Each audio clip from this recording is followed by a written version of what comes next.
Buffalo Nights.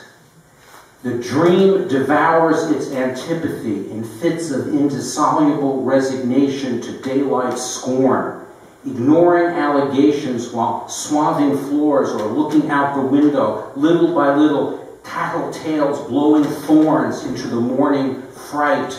A new day exists, this one's gone, but dawn does not appear at each burden's door. Take it that what we tunes us, the piper at her fall, delay eroding promise.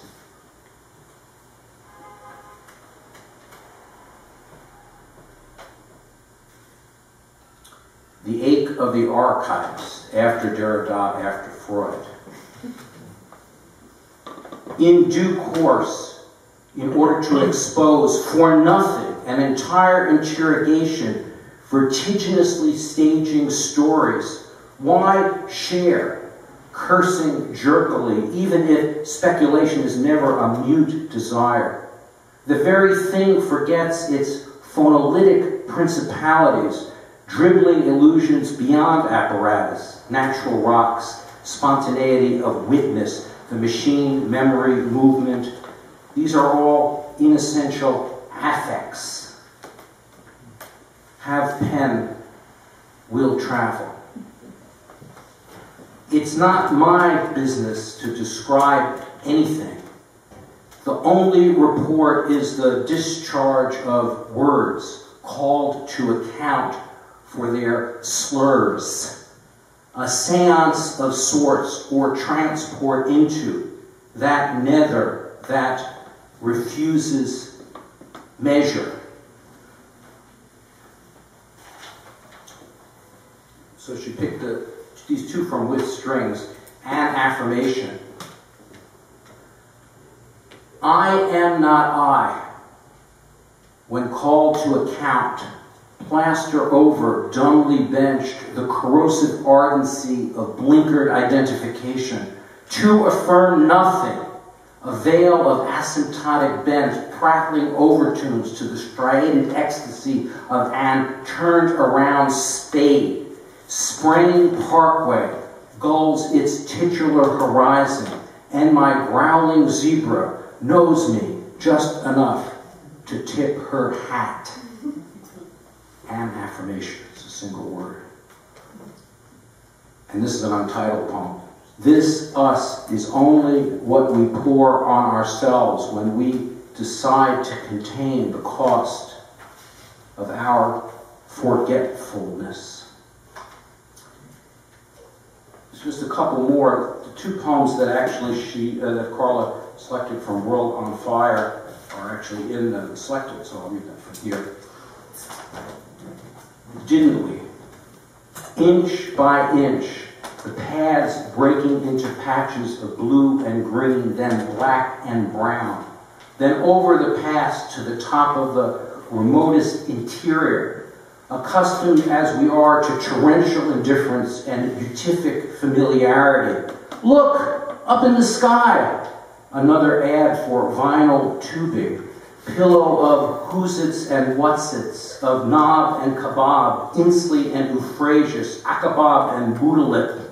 Bump right along, pondering your song, while roasting toast or grinding sand, or polishing the fabric softener that stands between you and yourself. It was in 1943, and then again, one more time. Beat bird without a feather to call its own, a miser who lives on a pile of mylar. The studio with the view of the studio. My eclectic blinker maker, strapped in for takeoff.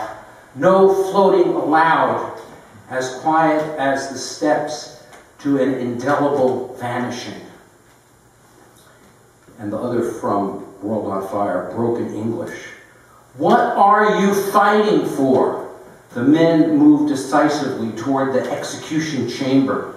Joey takes aim but muffles his fire. Overhead, the crescent moon cracks the unbroken sky. A moth beats its wings against the closed door, intransigence its only lure. What are you fighting for? The sirens cry wolf to the obedient masses who sway hysterical in sync to the boys on the back street and the ladies of mourning.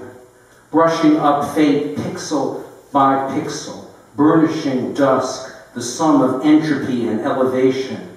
Tony takes it in his intestine, the sharp pain in his body like ripples in a sand dune, his face exquisitely detached from any sign of the sensation. What are you fighting for? The market plunges, savings slip away like a greased pig in a taffy pole. Sometimes the easiest thing is just to stop thinking about it.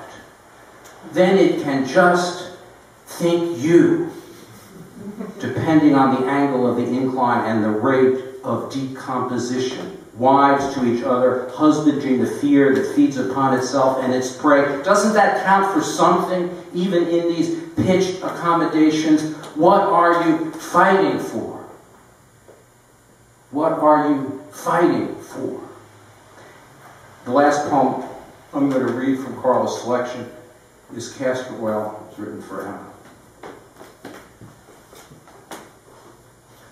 I went looking for my soul. I went looking for my soul. In the song of a minor bird, But I could not find it there, Only the shadow of my thinking, The slow sea slaps slow water, on the ever farther shore, As myself pulled under,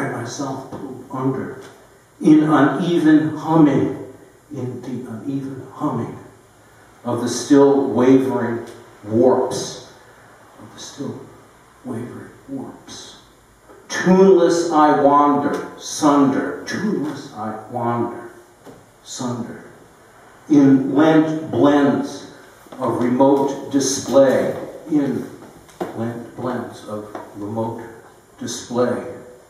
until the bottom bottoms,